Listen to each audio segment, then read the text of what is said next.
बसंतपुर नामक एक छोटे से गांव में लता और घनश्याम नामक पति पत्नी अपने दो बच्चे पिंकी और चिंकू के साथ एक छोटे से घर में रहते थे।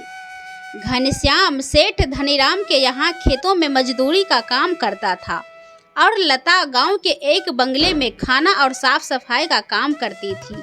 दोनों पति पत्नी खूब मेहनत और मकसद करके अपने और अपने बच्चों का पेट भरते थे।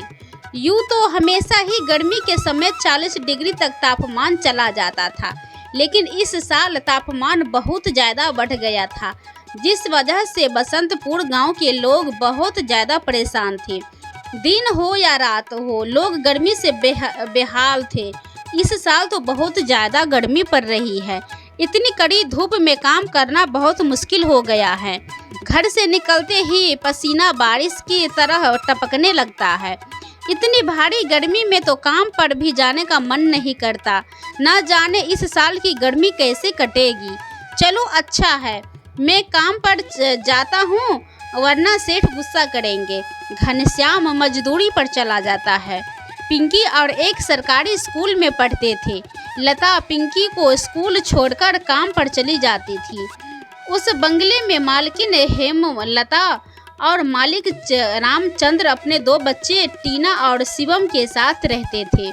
अरे लता, आ गई हो तू? अब चल जल्दी से सारे काम निपटा लो। पता है ना कि शिवम की बर्थडे पार्टी है, तो सारे काम 4 बजे से पहले ही हो जाने चाहिए। और हाँ, इसके बाद तुम घर सजाने में भी मेरी मदद करोगी, ठीक है ना? मालकिन, मैं पहले जाकर घर के सारे काम निपटा लेती हूँ, इसके बाद घर को सजाने में आपकी मदद करूँगी। ऐसे लता घर के सारे काम करने के बाद हेमलता की घर को सजाने में मदद करती है। हेमलता मिलकर पूरे घर को अच्छी तरह से सजा देते हैं। अच्छा मालकिन, मैं घर से सारे काम निपटा दिए हैं और पार्टी की सारी तैयारी भी कर दी गई है, तो अब मैं घर जाती हूँ। हाँ ठीक है, लेकिन पता है ना तुम्हें आज शिवम की बर्थडे पार्टी है, तो तुम शाम को 7 बजे अपने बच्चों के साथ पार्टी में आ जाना। और हाँ, मुझे तुम्हारी थोड़ी मदद की भी ज़रूरत होगी। ठीक है मालकिन, मैं शाम के समय बच्चों के साथ यहाँ आ जाऊँगी। ऐसा कहकर लता घर चली जाती है और दोनों बच्चों को तैयार करके शाम को 7 बजे पार्टी में जाती है। पार्टी बहुत ही शानदार होती है। लता के बच्चे इतना बड़ा घर देखकर कहते हैं, अरे यार, यह घर कितना बड़ा है और कितना सुंदर है। बाहर कितनी गर्मी है, फिर भी इनके घर के अंदर कितना ठंड लग रहा है। पिंकी की बातें शिवम सुन लेता है और वह उनसे कहता है कि अरे, यह घर ठंडा इसलिए लग रहा है क्योंकि हमारे घर में हर कमरे में एसी लगा हुआ है। वो मतलब कि एसी लगाने से घर बहुत ठंडा हो जाता है। तो दीदी, हाँ, हम भी अपने पिताजी को अपने घर में एसी लगाने के लिए बोलते हैं ना, हमारे घर में भी बहुत ठंडा लगेगा। चलो बच्चों, इधर आओ, केक काटने का समय हो गया है। जब केक काटने लगता है तो पिंकी और एसी की ठंडी ठंडी हवा खाते खाते शिवम के कमरे की तरफ चले जाते हैं और शिवम के कमरे के बाहर खड़े होकर एसी की ठंडी हवा का मज़ा लेने लगते हैं। एसी की ठंडी ठंडी हवा खाते खाते वह दोनों कमरे के अंदर चले जाते हैं।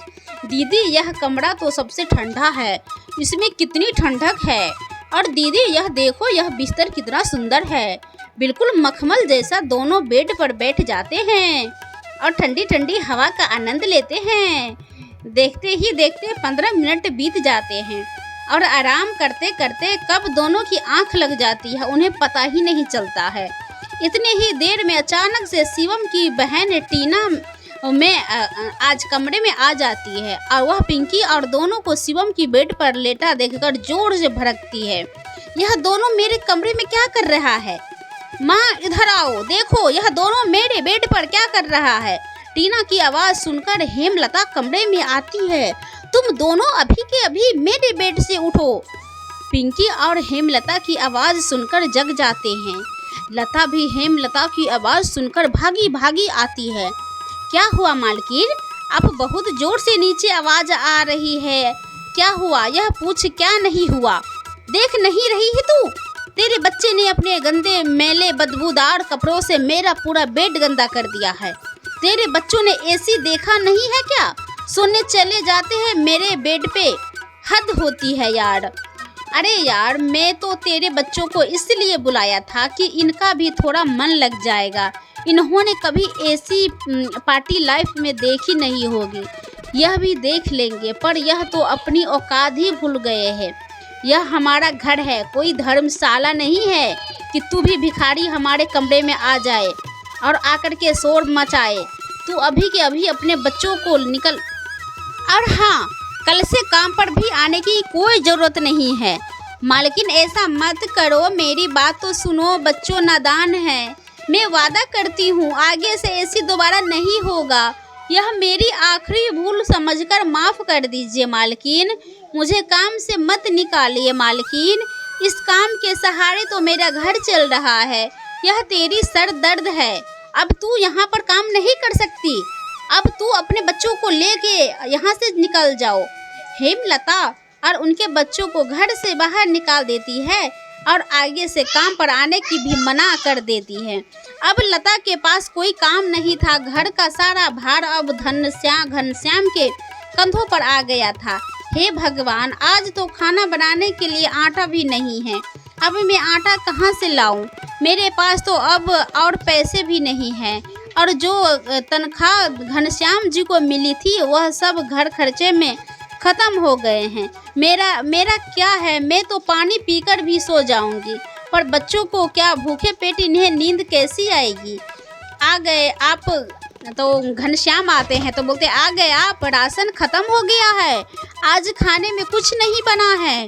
कोई बात नहीं, खाना आज मैं अपने साथ लेकर आया हूँ। सेठ जी के यहाँ पर आज दावत थी तो उन्होंने कुछ खाना बच्चों के लिए भी भिजवा दिया। ऐसे उस रात को वह सभी खाना खाकर सो जाते हैं। अगली सुबह लता फिर से अपनी मालकिन हेमलता के घर जाती है और उससे थोड़े पैसे उधार मांगती है। मालकिन, मेरे घर में खाने के लिए एक अनाज का दाना भी नहीं है। कृपया आप मुझे थोड़े से पैसे उधार दे दीजिए।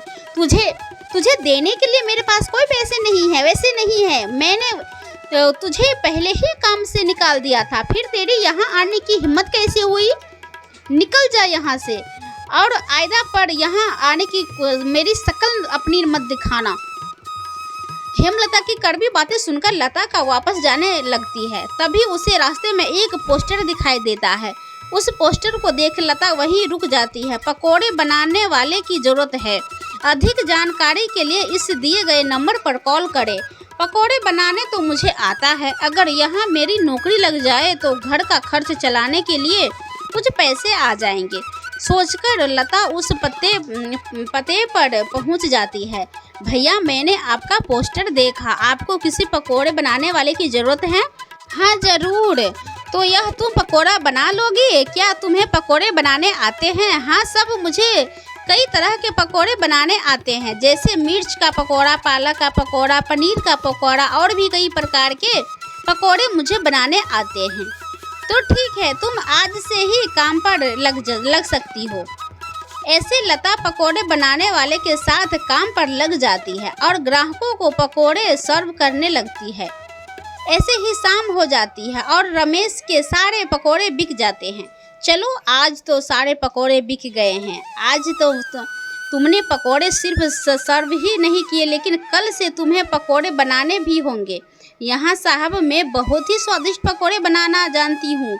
तो ठीक है, यह तो आज के शाम के पैसे है। लेकर लता सबसे पहले राशन की दुकान पर जाती है और वहाँ से राशन का सामान खरीदकर घर आ जाती है। घर पहुंचकर लता सबसे पहले बच्चों के लिए खाना बनाती है और उनको परोसती है। पिंकी, आ जाओ, खाना खा लो। इतने में घनश्याम भी वहां आ जाता है और लता घनश्याम को अपने नए काम के बारे में बताती है।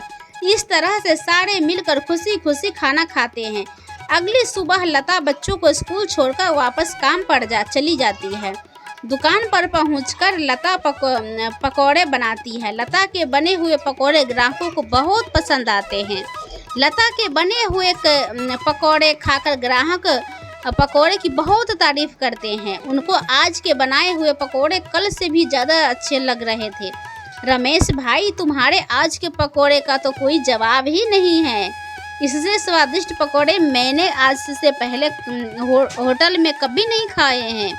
आखिर आज ऐसा क्या मिलाया है भाई इन पकोड़े में जो इतने स्वादिष्ट बने हैं? आज तो मैं एक और प्लेट खाऊंगा। मेरे लिए एक एक्स्ट्रा प्लेट पकोड़े लगा दो। ऐसे रमेश अपने ग्राहकों की मुंह से पकोड़े की तारीफ को सुनकर लता से कहता है, लता, तुम्हारे हाथ में तो जादू है।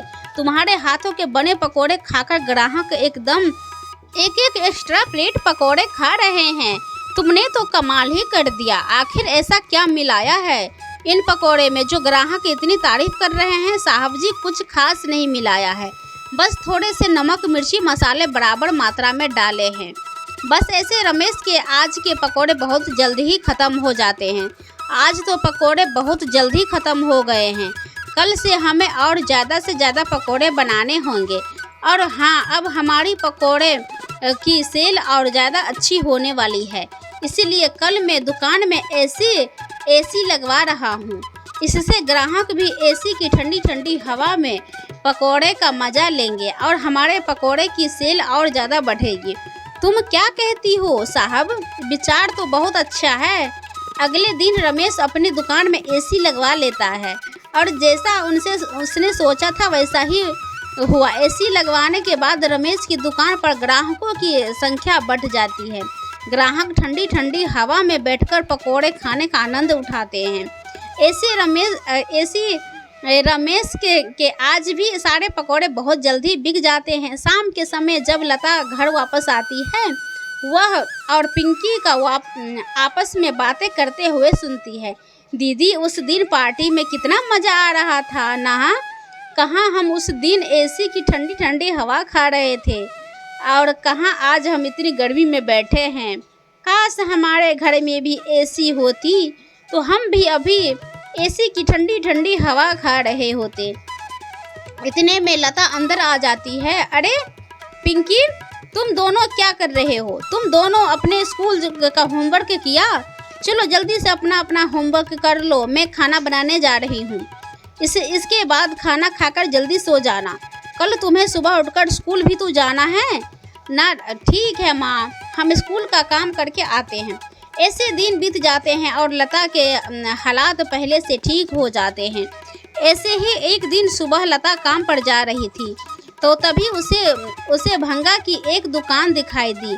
उसे दुकान पर कई सारे सामान थे, जैसे कूलर, पंखा, फ्रिज, एसी इत्यादि। लता का ध्यान उस दुकान में रखे हुए पुराने एसी की तरफ जाता है।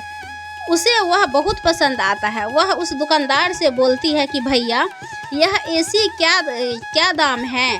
तो बोलते हैं कि मात्र 10,000। यह तो बहुत ज़्यादा है भैया। ज़्यादा नहीं है, यह तो बहुत कम है।